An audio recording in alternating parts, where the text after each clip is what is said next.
Subscribe करें और bell दबाएं ताकि कोई खबर रह न जाए।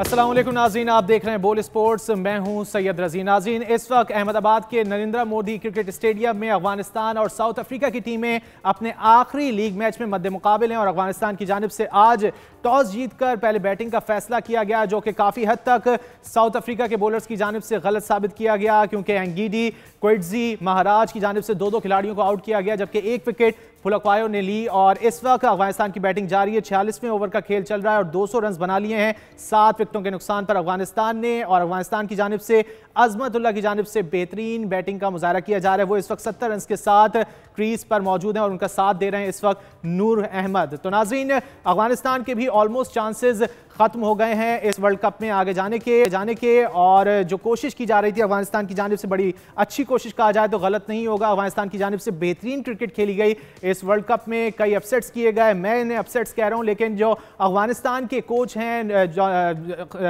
इंग्लैंड से ताल्लुक रखते हैं साबका, जॉनथन ट्रॉट, उनकी जानिब से ये कहा गया था कि ये अपसेट्स नहीं थे, ये हमने खास तौर पर क्रिकेट खेली ऐसी कि जिससे दूसरी टीमों को शिकस्त दी। तो नाज़रीन, अफगानिस्तान की जानिब से तो अच्छी क्रिकेट खेली गई, लेकिन पाकिस्तान की जानिब से उस तरह की क्रिकेट सामने नहीं आई, जिसकी वजह से पाकिस्तानी टीम को अब मुश्किलात का सामना करना पड़ रहा है। अगर मगर की सूरत हाल है गुज़िश्ता रोज़ की न्यूजीलैंड की फतह के बाद, अब पाकिस्तान के ऑलमोस्ट 0.0% चांसेस रह गए हैं वर्ल्ड कप के सेमीफाइनल में पहुंचने के। अगर पॉइंट्स टेबल पर नजर डाली जाए तो अफगानिस्तान इस वक्त पाकिस्तान से नीचे, जबकि न्यूजीलैंड टॉप पर मौजूद है। और न्यूजीलैंड की टीम ने अपनी जो पोजीशन है मजीद मुस्तहकम कर ली है। न्यूजीलैंड का इस वक्त नेट रन रेट +0.743 है, जबकि अगर मवाजना किया जाए पाकिस्तान के नेट रन रेट के साथ तो इस वक्त +0.036। तो नाज़रीन, अगर पाकिस्तानी टीम इंग्लैंड के खिलाफ मैच जीत भी जाती है तो तब भी बड़ा मुश्किल है कि इस नेट रन रेट को पाकिस्तानी टीम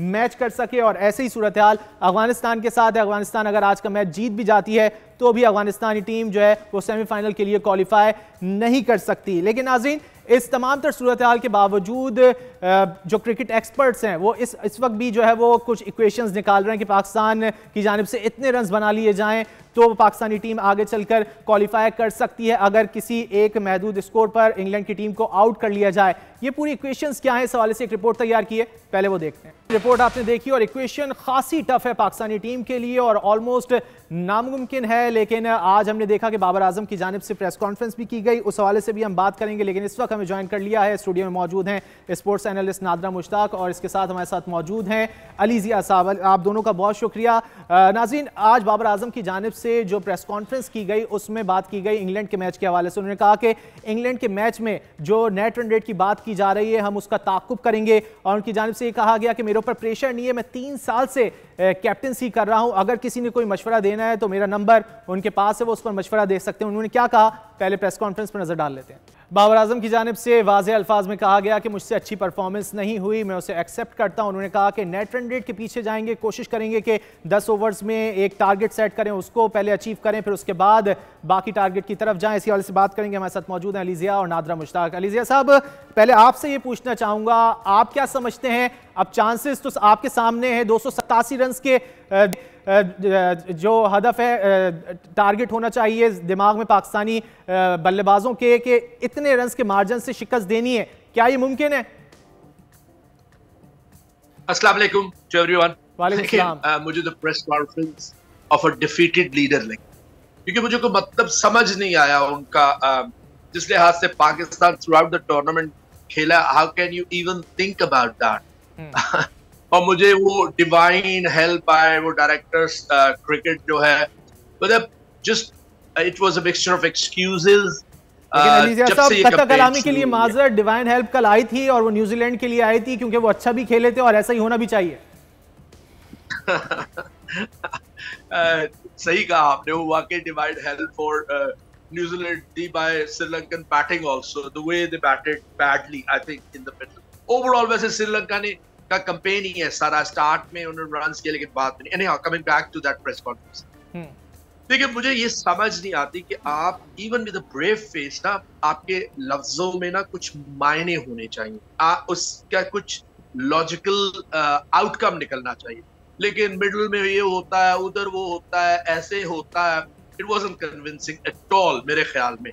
क्योंकि 400 रन्स करना, जबकि अभी तक आप ऑलमोस्ट स्ट्रगल करते रहे एक्सेप्ट वन गेम जिसपे फखर की जीनियस की वजह से आप वो, अब ये पता नहीं बारिश ना होती जो 400 चेज करता वो होता या नहीं होता, बट एनी हाउ वो एक लाइफ मिली पाकिस्तान को। Small ground, outstanding pitch, depleted side की बॉलिंग न्यूजीलैंड की, and Fakhar kept on hitting and kept on connecting. वो दिन कभी कभी आता है, ठीक है। बात ये है कि ये 2.5 ओवर में टीम को जितने भी इंग्लैंड रन्स करेगी, ये कैसे करे, हम ये करेंगे, हम ये स्ट्रेटजी करेंगे, even putting a brave face in that situation, you should admit के, क्योंकि मुझे नहीं लगा कि प्रेस में जो मैंने सुना एक दफा भी उन्हें कहा कि it is almost impossible but we'll try. अब 2.5 ओवर में इंग्लैंड ने को 12 पे तो आउट नहीं हो जाना। Yes, this game is of glorious uncertainties जैसे कहते हैं, but it's not that uncertain either कि जी on good pitches like that कितना भी struggle कर रही हो, England actually will be more motivated than Pakistan to be honest, क्योंकि उनकी Champions Trophy at stake है, qualification। अब उसका outcome क्या निकलता है, I think it would have been a better press conference अगर वो कहते हैं कि हम पहले तो जीतने की कोशिश करेंगे और जीत के दौरान हम कोशिश करेंगे if we can get closer to that। बहुत मुश्किल लगता है, it should have been more graceful, कि बहुत मुश्किल लगता है, ऑलमोस्ट इम्पॉसिबल है, बट कभी कभी इम्पॉसिबल पॉसिबल हो जाता होता है क्रिकेट में। बट इतने भी अनसर्टेन गेम नहीं। I don't think so he was convincing in his press conference and I don't think so Pakistan will get any आपने भी देखी प्रेस कॉन्फ्रेंस, आपने भी 400 या वो इंग्लैंड को 50 में आउट कर पाए, नामुमकिन सूरत हाल है ऑलमोस्ट। नादरा, आपने भी प्रेस कॉन्फ्रेंस देखी, पहले तो खैर जो बॉडी लैंग्वेज थी बाबर आजम की, उस पर क्या कहेंगे? देखिए, मुझे बॉडी लैंग्वेज में तो एज सच कोई झोल नज़र नहीं आया, ना ही तो ऐसा लगा कि वो डाउन है। बिल्कुल एक नॉर्मल बिहेवियर कर रहे थे और लग नहीं रहा था कि वो पशेमान भी हैं कि जो पिछली डिफीट्स हैं उसमें महसूस नहीं हुआ ऐसा किसी तरह की भी उनको मतलब आप ये कह सकते हैं ना कि अपने आप को डाउन फील नहीं कराने दिया यहाँ पर बाबर आजम ने। और वो लग रहा है कि वो कॉन्फिडेंट है कि हम कुछ कर लेंगे, जैसे कि अभी अली साहब कह रहे थे कि बहुत मुश्किल है, बहुत मुश्किल है, नामुमकिन को अगर मुमकिन बना सकता है, होपिंग अगेंस्ट होप, तो ये वो वाली सूरत है। एग्जैक्टली, अगर यहाँ पर नामुमकिन को मुमकिन बना सकता है तो वो मेरे ख्याल से उनका DRS सिस्टम है, जो कि अब तक पाकिस्तान के एंटी गया है। हो सकता है यहाँ पर कुछ ऐसा कर दें कि पाकिस्तान के फेवर में आ जाएं बहुत सी चीज़ें, तो समझ में आता है कुछ चांसेस बन सकते हैं। वरना इंग्लैंड जिस तरह से मोमेंटम पकड़ा है उन्होंने, और लास्ट मैचेस में बेन स्टोक्स भी चले, मोइन अली ने भी हिटिंग लगाना की स्टार्ट कर दिया, मलान भी चल गए, मलान ने भी मलान चल गए, तो आप ये नहीं कह सकते कि वो आखिरी नंबर की क्या नाम है इंग्लैंड की टीम है तो कुछ नहीं कर सकती है। जाहिर सी बात है, बाउंस बैक की तो इन तमाम जितने भी गोराज हैं इनमें सब में सलाहियत होती है कि ये बाउंस बैक करते हैं और बहुत ही फोर्स के साथ करते हैं। तो यहाँ पर जाहिर सी बात है, डू और डाई का मैच है, तो क्यों नहीं चाहेगा इंग्लैंड कि वो पाकिस्तान को डिफीट करे। लेकिन DRS सिस्टम के जितनी हमने फ्लॉजेस देखे हैं उसमें हो सकता है कि इस दफा पाकिस्तान के फेवर में कुछ आ जाए तो ही कुछ बचत हो सकती है, अदरवाइज ठीक है नादरा साथ ही रहेगा। अली ज़िया साहब, आप क्या समझते हैं, बाबर आजम की जानिब से कहा गया कि 10 ओवर का अलग प्लान होगा, फिर उसके बाद कोशिश होगी कि फ़खर अगर 20 से 30 ओवर्स तक रुक जाएं, तो क्या सिर्फ फ़खर हैं जो परफॉर्म कर रहे हैं इस टीम में? मुझे तो ये समझ नहीं आती कि ये प्लान्स पहले कहाँ गए थे इस मैच से पहले। और दूसरी मैं नादरा की बात सुन रहा था, DRS actually has got nothing to do now with this match, इसलिए कि DRS के तहत तो बल्कि टारगेट और मुश्किल हो जाएगा in that sense, जो वो रन्स करेंगे। और फिर वैसे भी 2.5 ओवर का जो है उसमें DRS शामिल होता है। It has to be at least a 20 over game, बिल्कुल, to be called a game। Batting first में तो फिर भी अली ज़िया साहब कुछ चांसेस हैं, लेकिन बैटिंग सेकंड में तो ऑलमोस्ट फिनिश। बैटिंग फर्स्ट में भी चांसेस नहीं, अभी तक पाकिस्तान ने 400 के करीब कभी रन किए नहीं है। वो देखिए, अगर न्यूजीलैंड का मैच पूरा होता तो पता नहीं कि 400 होता या नहीं, क्योंकि the way the middle order has batted at times इस टूर्नामेंट में एकदम सडनली बहुत अच्छी पोजीशन से लास्ट 8 विकेट्स गिरी हैं, एक दफा ओनली 36 रन्स पे, फिर 60 समथिंग रन्स पे 6 wickets Giri. So I don't think so, it's an impossible, it's just was वो इंग्लिश का हमारा कैचिंग द लास्ट स्ट्रॉ वाली बात। तो अगर देखा जाए तो तिनके से आदमी की जान नहीं बचती। वो डेस्परेशन है and it's an extreme desperation to be honest. एक सेविंग फेस दिखा रहे हैं पब्लिक को the way they have played badly, और ये सिर्फ बुरा खेले नहीं है। I think the outside controversy since the Asian bickering, blame games, excuses, ये खासा तो रहा है हमारी जनरली हमारे मुल्क में हर चीज, एंड मोर सो स्पोर्ट्स में खास तौर पे एंड क्रिकेट में ऑलवेज द एक्सक्यूजेस। कभी इंडिया बॉल कर रहा है, मुझे तो ये समझ नहीं, was disgusting comments by test cricket खेले हुए लोगों का। आज कह रहे थे कि वो पहला मौका था, हम भारत में खेल रहे थे। वो देखिए सब कॉन्टिनेंट कंडीशंस ऑलमोस्ट सिमिलर हैं। जब हम नंबर 1 पोजीशन में थे और एशिया से पहले काफी अच्छी टीम लग रहे थे, one of the hot favourites लग रहे थे, उस वक्त तो सारे कह रहे थे कि ये बड़ा सूट करेगा पाकिस्तान को because the conditions are very similar. और फिर मैं हैरान हूं, यकीन करें ये जो हमारे टॉप क्रिकेटर्स हैं, specially the test cricket, why are they deceiving the public? मुझे ये समझ नहीं आती। और इन्हें पूरी इंफॉर्मेशन होनी चाहिए when they talk on the television. अभी ये कहा गया जी अफगानिस्तान को 25 ओवर के बाद शुरू के 25 ओवर में डिफरेंट बॉल दिए गए। ओ भाई, एक तरफ का बॉल चेंज हुआ था इन ऑस्ट्रेलियन गेम, और मैक्सवेल ने हिटिंग करनी शुरू कर दी। मैक्सवेल ने कहा था कि यहाँ पे बॉल करो, मुझे विद इन माई रीच, अगर ऑफ स्टंप पे बॉल करते, but they waited, Afghanistan just weighted may be for divine help कि मैक्सवेल तो कभी आउट हो जाए। अभी रादर देन आउट करना और आउट हो जाएगा, बहुत फर्क होता है। So to be honest, Pakistan has played badly throughout this tournament. Outside influence, inside bickering, no confidence, team changes, bowling very ordinary. जितनी hype थी bowling की, your best bowlers hardly bowled well. Haris was very ordinary, spin was very ordinary. So I think overall अगर team selection को देखें, ये इब्रार की बड़ी बात हुई है जी, होना चाहिए नहीं होना चाहिए, but I think last minute पे आप ऐसे आदमी को जो कोई एक भी नहीं खेला, आप कैसे खिला सकते? और मैं शर्तिया कह सकता हूँ कि हमारे मुल्क में जिस क्रिटिसाइज किया जाता है और सोशल मीडिया और जगह, अगर इब्रार को ले जाते और वो अच्छा ना कर पाते, अब तक तो अब ऑब्वियसली टूर्नामेंट तो खत्म हो गया, वो खेल ही नहीं सकते। तो ये सारे एक्सपर्ट्स ये कहते हैं कि किसने कहा था, उसे पहले तो खिलाया नहीं था, अब किसने कहा था? और मैं एक बात मेरी राय भी यही है कि अगर प्लेयर को चांस दिया जाए तो प्रॉपर चांस दिया जाए, वरना ना खिलाना बेहतर है, क्योंकि उसका करियर जो है वो स्टेक पर लगा हुआ है। और हमारे अली साहब होता यही है, आप खुद पाकिस्तान क्रिकेट बोर्ड में रहे, आप खुद रहे हैं एनसीए में, आप ये बताइए कि हमारे यहाँ तो होता यही है, अगर किसी का करियर तबाह करना हो तो आप उसको एक तो चांस ना दें और ऐसे क्रूशल मौके पे चांस दें, और उसके बाद सब हाथ उठा लेते हैं, कहते हैं इसने कोई परफॉर्म नहीं किया, लोग तो चीख रहे थे, मीडिया बोल रहा था, अखबारात में लिखा जा रहा था, इसकी तो परफॉर्मेंस कोई नहीं है। उसके बाद उस लड़के का करियर हमने बिल्कुल खत्म होते हुए देखा है। टू बी ऑनेस्ट नाज़रा, ये एक्चुअली कैरियर खत्म करने के लिए कोई खास प्लॉटिंग नहीं होती जी। होता ये कि हमारा सारा सिस्टम इतना इनकंसिस्टेंट है कि सेलेक्टर्स भी चेंज होते रहते हैं, प्लेयर्स को पूरी अपॉर्चुनिटीज नहीं दी जाती, right opportunity at the right time नहीं दी जाती। मैं कहता हूँ कि इब्रार ने जब वो बॉलिंग की थी test matches against England and he troubled every player, ठीक है, तो उसके बाद वनडे हुआ है ना, तो उसके बाद वनडे क्यों नहीं खिलाया गया? अगर वो मिस्टीरियस था, मिस्ट्री बॉलर था। और एक नादरा में बड़ा तो हम ज्यादा नकल मारने के शौकीन है, मुझे ये बताएं कि मिस्टीरियस बॉलर आजकल ज्यादा मिस्ट्री बॉलर हुआ है लेफ्ट आर्म रिस्ट पे, ठीक है। अभी नूर ने मैक्सवेल से मुझे ब्रेक के लिए कहा जा रहा है, ब्रेक के बाद आएंगे तो यहीं से कंटिन्यू कर लेंगे कि अबरार की शमी की स्क्वाड के हवाले से भी और सिलेक्शन कमेटी के किरदार के हवाले से भी बात करेंगे आफ्टर दिस ब्रेक।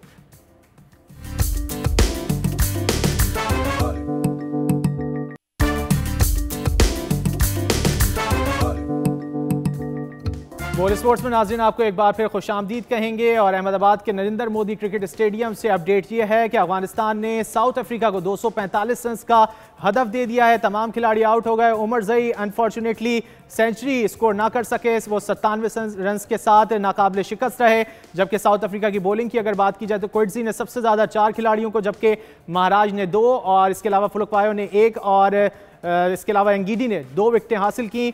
और यूं जो कि इब्तिदा में साउथ अफ्रीका की बॉलिंग की जानिब से अच्छी कारकर्दगी का मुजाहरा किया गया, लेकिन आखिर में हमने देखा कि उमर ज़ई ने अच्छी बैटिंग का मुजाहरा किया और एक काबिल कदर टोटल अगर कहा जाए तो गलत नहीं होगा, 245 रन का हदफ दिया है।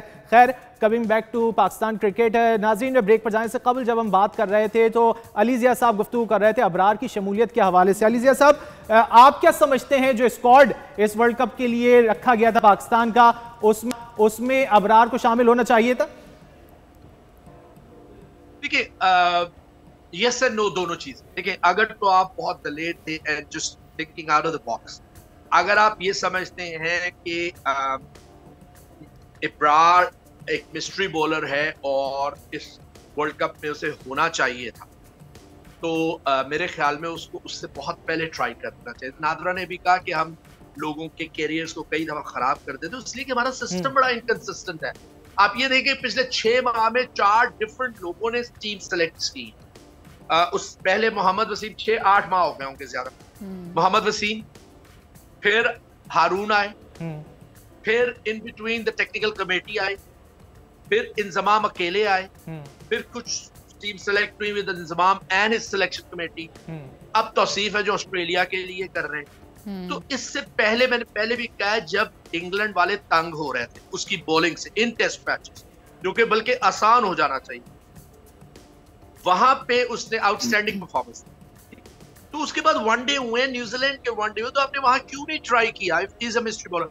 और एक मैंने पहले कहा ना, जैसे हम नकलें मारते हैं, एकदम पैनिक करते हो, लेफ्ट आर्म को हम अच्छा नहीं खेलते, तो हमें लेफ्ट आर्म ढूंढने चाहिए।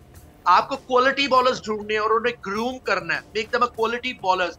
पाकिस्तान की प्रॉब्लम ये है क्रिकेट में कि ना तो डोमेस्टिक क्रिकेट में पाकिस्तान किसी प्लेयर की कैपेसिटी बिल्ड होती है, ना पाकिस्तानी टीम में जाके होती है। जो बॉलिंग ऑलराउंडर्स बन सकते हैं या बैटिंग ऑलराउंडर्स बन सकते हैं, वो जितना करते होते हैं उससे भी कम हो जाते हैं। लेकिन अली ज़िया साहब, यहाँ पर आपको इंटरप्ट करना चाहूंगी कि ये वाला काम तो हमने टोटली फ्रेंचाइजेस के ऊपर छोड़ दिया है भाई। जो पीएसएल के फ्रेंचाइजेस ओनर्स हैं, खास करके लाहौर कलंदर्स या कराची किंग्स, ये टैलेंट हंट करवाते हैं, हमने तो उनके ऊपर बिल्कुल हाथ उठा लिए पीसीबी ने कि वही टैलेंट हंट करेंगे। पीसीबी का एनसीए का क्या किरदार रहा, वो तो कुछ भी नहीं कर रहे हैं।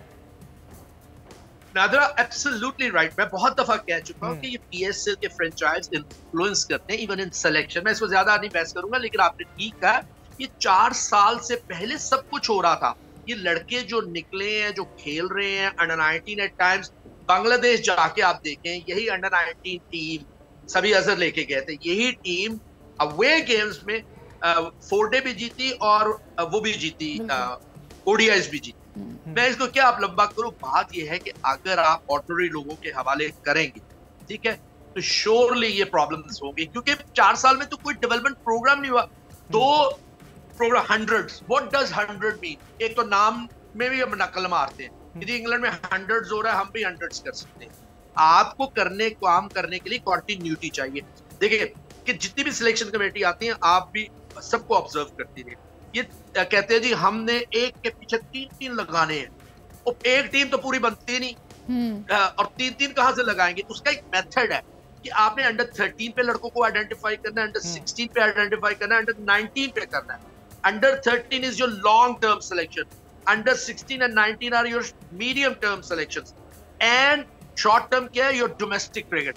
ना हमारे डोमेस्टिक क्रिकेट की एनवायरमेंट अच्छी, क्वालिटी तभी आती है जब एनवायरमेंट अच्छा होता है। हमारे यहाँ क्वांटिटी और क्वालिटी की लड़ाई होती रहती है। लेकिन अली ज़िया साहब, आप डोमेस्टिक क्रिकेट की बात कर रहे हैं, यहाँ पर एक पॉइंट, हमारे बॉलर्स ने जिस तरह की कारकर्दगी का मुजाहरा किया, कथा कलामी के लिए माजरत, हमारे बॉलर्स ने जिस तरह की कारकर्दगी का मुजाहरा किया, आप डोमेस्टिक क्रिकेट की बात कर रहे हैं, यहाँ पर मुर्दा पिचेस हैं जिनके ऊपर वो बॉलिंग करते हैं, और फिर हम एक्सपेक्ट करते हैं कि वो बाहर जाके परफॉर्म करेंगे। ये मुमकिन लगता है आपको? देखिए, बात फिर वही है कि जब हम टेस्ट क्रिकेट खेलने जाते हैं, मैं हमेशा से एक चीज को एडवोकेट करता रहा हूं, द एम्पावरमेंट। जिसको आप एम्प्लॉय करते हैं ना, वेदर और या कोई प्लेयर है जूनियर लेवल से, उसको एम्पावरमेंट दे कि वो डिसीजन ले। आपको पता ही होगा, आप भी फॉलो करते रहे हैं, नादरा भी फॉलो करती रही है। यहाँ पे जब एक पीसीबी का कजाफी स्टेडियम वाला क्यूरेटर जाके हर जगह पे पिचेस बनाता था, आई थिंक मुझे याद है, एहसान नाम है, आउटस्टैंडिंग क्यूरेटर रहा है एट नेशनल स्टेडियम, जब उसने खुद पिचेस बनाई है। दैन मौलवी बशीर के बेटे थे, पिंडी की स्टेडियम, आउटस्टैंडिंग पिचेस बनाते रहे। बट देन अगेन एक आदमी को पूरे मुल्क में घुमाया जा रहा है, मिट्टी भी वही इस्तेमाल हो रही है, नंदीपुर फिरोज वाला की, वो भाई जब तक आप पिचेस को डिफरेंट तरीके से डिफरेंट क्रिएटर्स को नहीं बनाने दोगे तो अडेप्टेबिलिटी आएगी। और दूसरी मुझे ये समझ नहीं आती कि नॉर्थ साइड पे हम लोग जब खेलते थे तो नॉर्थ साइड पे विंटर में रन्स करना टफ होता था, कराची में रन्स करना आसान होते थे, स्पिनर्स वहां कामयाब। सो आपके पास अडेप्टेबिलिटी थी। अब क्या होता है, सारी क्रिकेट सर्दियों में चली जाती है कराची ऑन इजियर पिचेस, तो कहां तजुर्बा होगा हमारे प्लेयर्स को, फास्ट बॉलर्स को, मूविंग बॉल को खेलने का। अच्छा, अडेप्टेबिलिटी होना थोड़ा सा मैच नादरा जैसे कि मैच नहीं भी कंप्लीट होंगे, प्लेयर्स को तो आएगा ना खेलना डिफरेंट पिचेस पे। लंच से पहले थोड़ी सी नमी है, लंच के बाद धूप निकली है, पिच अच्छी हो गई है, तीसरे चौथे दिन क्या होगा, तो अडेप्टेबिलिटी है। और मैं एक और फाइनल बात कर दूं, देखिए ये जो मिस्ट्री है ना, leg spinner is the most mysterious bowler. अगर आपको उसकी गूगली या फ्लिपर विकेट टेकिंग ऑप्शन के तौर पर जाना चाहता है एलिजिया साहब, लेकिन अनफॉर्चुनेटली हमारी बॉलिंग ही अच्छी नहीं कर रही। ठीक, अच्छा नादरा, जैसे कि पिचेस के हवाले से बात कर रहे थे तो हमने देखा था कि एक दौर था जिसमें ड्रॉप इन पिचेस की बात की जा रही थी, खासतौर गालिबन मेरे ख्याल से रमीज राजा का दौर था जिसमें वो बात कर रहे थे कि ड्रॉप इन पिचेस लाएं ताकि हमारे प्लेयर्स भी बाहर की पिचेस पे खेलने के आदी हो सकें। जी, रमीज़ राजा साहब ने तो बाद में कहा, इससे पहले वक़ार यूनुस साहब थे जब वो कोच थे, तो उन्होंने ये बात कही थी कि ज़रूर लानी चाहिए, लेकिन फिर उसके बाद वो भी नहीं हो सका क्योंकि उसके लिए एक तो कॉस्ट बहुत ज़्यादा काउंट करती है, प्लस ये कि कुछ वजूहात थी जिसकी वजह से नहीं हो सका है। लेकिन उन्होंने आइडिया ज़रूर फ्लोट किया था, रमीज़ राजा साहब इंटरेस्टेड थे, लेकिन वही बात है कि आप रहते ही इतने कम अरसे के लिए तो क्या इम्प्लीमेंट होगा। और इस वक्त जो हम शिकस्त की जिम्मेदार ठहरा रहे हैं ना सिर्फ और सिर्फ प्लेयर्स को, ये बिल्कुल गलत है। क्यों? क्योंकि आपको पता था कि आपके FTP में वर्ल्ड कप है, इस डे को है, इस मंथ को है, इस ईयर में है, फिर भी आपने प्रैक्टिस नहीं की, आपने प्लेयर्स को खुली छूट दी हुई थी कि आप जाएं और जाकर आप, और इंडिया में है नादरा, सॉरी, और इंडिया में है जी, और इंडिया में है की तैयारी की, एग्जैक्टली, और आपने खुली छूट दी हुई थी प्लेयर्स को कि आप जाइए, पैसा बनाइए, लीग्स खेलें। यहाँ पर कोई प्रिपरेशन नहीं हुई। आपने कोचेस जो हायर किए हुए हैं, ऑनलाइन कहाँ से कोचिंग होती है बताइए? आप एक चीज़ प्रैक्टिकली करवाते हैं, अगर इसी तरह ऑनलाइन होने लगती तो मेरे ख्याल से जितनी भी टीमें इस वक्त आई सब ऑनलाइन पे करवाती, कोई भी नहीं जाता। जडेजा जो है वहाँ पर मौजूद थे, अफगानिस्तान को उन्होंने किस तरह ग्रूम किया। तो आप ये देख सकते हैं कि हमारे यहाँ क्या हो रहा है, हमारे यहाँ सिर्फ मिंटिंग मनी। यही वजह है ना कि हमारी क्रिकेट इस वक्त जगहसाई का सबब बन रही है। खासतौर पे अलीजिया साहब, वरिंदर सहवाग की जानिब से ट्वीट किया गया, उन्होंने कहा पाकिस्तान जिंदाबाद, उन्होंने कहा हो आपने उम्मीद है आपने बिरयानी एंजॉय की होगी यहाँ पे, बस यहीं तक का सफर था। फिर लोग इसी तरह की बात करेंगे। लेकिन ये बात बड़ी ब्लो दी बेल्ट रही है और बहुत ही ज्यादा वरिंदर सहवाग को जेब नहीं देता। इनकी मेंटल हेल्थ यहाँ से शो हो रही है क्योंकि आप इतने बड़े प्लेयर हैं। फिर वही बात मैं निकालूंगी पुरानी के धोनी के साथ इनका रिफ्ट जो हुआ था। धोनी ये कहते मुझे कैप्टन बनने की ख्वाहिश नहीं थी, धोनी ने तो इनको बनने ही नहीं दिया। और धोनी के साथ इनकी जो दो धड़े हो गए थे, गंभीर एक तरफ हो गए थे, सहवाग एक तरफ हो गए थे, इन लोगों के आपस में ही इतनी ज्यादा वो थी। क्यों? क्योंकि आप ब्लंट हैं। ब्लंट होना, बदतमीज होना एक बिल्कुल अलग चीज है। एक होता है आप प्यार से कोई बात, हरभजन हमेशा क्रिटिसाइज करते हैं पाकिस्तान को, लेकिन हरभजन ने इस दफा मैं देख रही हूँ वर्ल्ड कप में उनकी दिल की ख्वाहिश है जो कि वो कह रहे हैं कि पाकिस्तान और इंडिया का सेमीफाइनल होना चाहिए, आमने सामने पाकिस्तान इंडिया आए ताकि एक हाइप रहे। और मेरे ख्याल से हर क्रिकेट लवर चाहता है, पूरी क्रिकेटिंग नेशन, कि पाकिस्तान और इंडिया का सेमीफाइनल हो और इससे रेवेन्यू तो जनरेट होता है लेकिन एक अट्रैक्शन रहती है। अभी अगर पाकिस्तान एलिमिनेट हो जाता है तो क्या रहेगा? वर्ल्ड कप के अंदर कुछ भी नहीं रहेगा। ठीक है अलीजिया साहब, आखिर में आपसे सिर्फ इस हवाले से ये पूछना चाहूंगा कि बात कोई फॉरवर्ड लेके जाता हूं और आपके सवाल का भी जवाब दे देता हूं। लेकिन नादरा बिल्कुल सही कहा, लेकिन नादरा ये बताएगा कौन कि क्रिटिकल एनालिसिस और क्रिटिसिज्म में फर्क है, पोस्टमार्टम में फर्क है। बैड माउथिंग करना और एक एनालिसिस करना या एक मजाक में बात करना वो डिफरेंट है। मैं मिसाल देता हूं आपको। माइकल वॉन ने कल कहा कि श्रीलंका लगता है चाहता ही नहीं था कि इंडिया पाकिस्तान का सेमीफाइनल हो। It was said in a sarcastic manner कि जितना गंदा श्रीलंका खेली है बैटिंग में, लगता तो ये था कि वो चाहते ही नहीं, लेकिन अब हम उसमें से कुछ भी निकाल लेंगे। अलीजिया साहब, अच्छा इरफान पठान के हवाले से आप क्या कहेंगे? उनके हवाले से भी बड़ी मीम्स बन रही थी, बाबर आजम ने इंटरव्यू देने से भी मना कर दिया उनको निजी टीवी के लिए। देखिए इट वाज रबिश। आपका क्या काम है? लेकिन मैं वो कह रहा हूँ ना, इंडिविजुअल एक्ट्स पे आजकल जैसा सोशल मीडिया आप लाख क्रिटिसाइज कर लें, वो अपना काम करते रहेंगे। बाबर ने अच्छा किया, उसने ये हरकत की थी जो करनी नहीं चाहिए। स्पेशली बाकियों में उसने क्यों नहीं डांस किया जाके, जब वो जीती अफगानिस्तान पाकि टीम से, पाकिस्तान के क्यों डांस किया? तो I think Babar was right. लेकिन मैं आपके पहले सवाल का जवाब दे लूं उसका, मैं नादरा के भी, नादरा वक़ा यूनुस से भी पहले ना जब मुदासिर थे ना, तो हम लोगों ने बाकायदा निगोशिएट भी कर दिया था to have Australian clay in NC. आपने एनसी की एक साइड देखी हुई है, जो दूसरी साइड पे पिचेस बनी थी, वो इनफैक्ट ऑस्ट्रेलियन क्ले की बननी है। बट देन अगेन वो ब्यूरोक्रेटिक कह लें या पीसीबी की रेड टेपिंग कह लें कि नहीं जी, और उसकी इतनी ज्यादा कॉस्ट नहीं हो रही थी, मतलब मिट्टी ऑब्वियसली आनी थी, उसकी एक कॉस्ट थी, बट तैयार उन्होंने यहाँ के मौसम के हिसाब से होना था। और ऑस्ट्रेलियन क्यूरेटर उस वक्त था आईसीसी ग्लोबल अकेडमी, और वो एक कोर्स भी कराना था, और उससे बात भी हो गई थी। सो हमारे यहाँ किसी चीज को पाया तकमील तक नहीं पहुंचाया जाता। हमारे यहाँ बिल्कुल किसी भी चीज को पाया तकमील तक नहीं पहुंचाया जाता, उस तरह के फैसले नहीं किए जाते जो कि क्रिकेट के लिए जरूरी होते हैं, और फिर इन द एंड इसी तरह के जो है वो जुमले सुनने को मिलता है। जी जी बिल्कुल। और एक लास्ट पे ऐड कर दूं नादर, ये जो सिर्फ गोरे कोचेस को इल्जाम नहीं देने चाहिए, वो हमले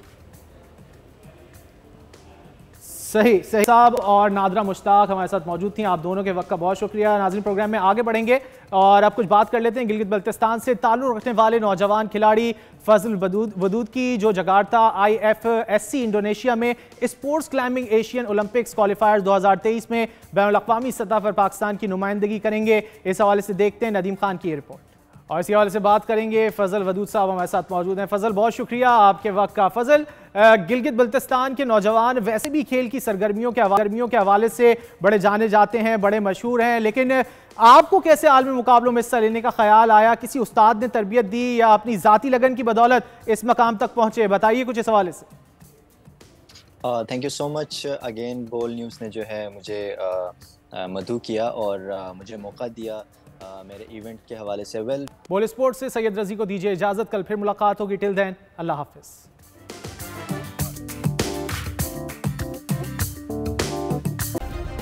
सब्सक्राइब करें और बेल दबाएं ताकि कोई खबर रह न जाए।